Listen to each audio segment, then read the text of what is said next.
Hello बच्चों, let's read this question. The question says a compound contains 3.2% of oxygen.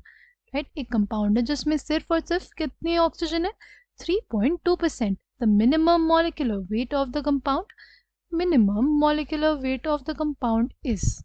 The minimum molecular weight of the compound is option A 300, option B 440, option C 300, option D 500. Tick. Key concept for this question is percentage of an element. Percentage of an element is basically equals to mass of that element, atomic mass of that element by molar mass of the compound. Molar mass of the compound into 100. Right, अगर हमें देखना है percentage of oxygen, वो कितना दिया हुआ है 3.2. Right, हमें देखना है atomic mass of that element. Atomic mass of that element will be 16, क्योंकि यहाँ पे ऑक्सीजन की बात कर रहे हैं. और कितने ऑक्सीजन एटम्स होंगे? देखो मिनिमम एक ऑक्सीजन एटम तो है.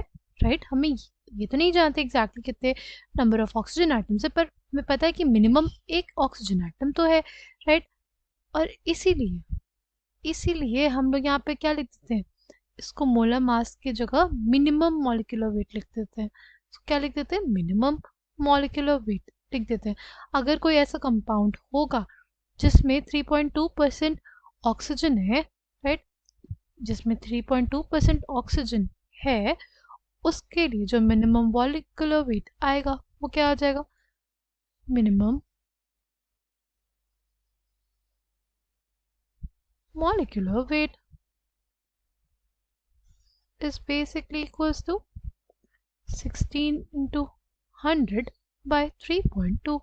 इसको सॉल्व करेंगे हमारे पास कितना आ जाएगा?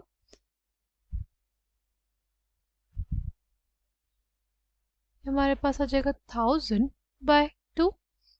इसको बोल सकते हैं हम लोग कितना आ जाएगा? 500 ग्राम पर मोल. कितना आ जाएगा? 500 ग्राम पर मोल.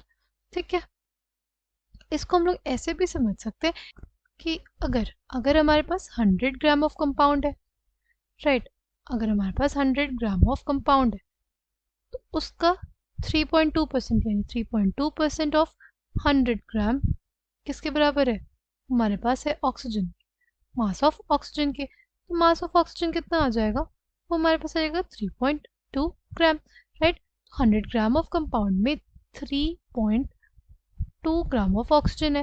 राइट, 1 ग्राम ऑफ ऑक्सीजन कितने अमाउंट ऑफ कंपाउंड में प्रेजेंट रहेगी? अगर हम बात करें 1 ग्राम ऑफ ऑक्सीजन की तो वो प्रेजेंट रहेगा 100 बाय 3.2 ग्राम ऑफ कंपाउंड में.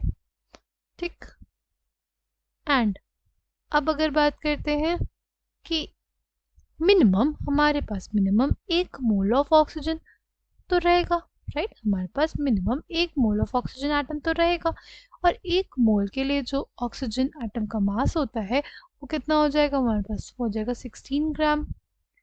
यानी 16 ग्राम ऑफ ऑक्सीजन अगर रहेगी तो हमारे पास minimum molecular weight of the compound कितना आ जाएगा? देखो 1 ग्राम के लिए क्या हो जाएगा? 100 बाय 3.2. राइट, 16 ग्राम के लिए क्या हो जाएगा? 100 बाय 3.2 इंटू 16. ठीक है, 16 ग्राम ऑफ कंपाउंड.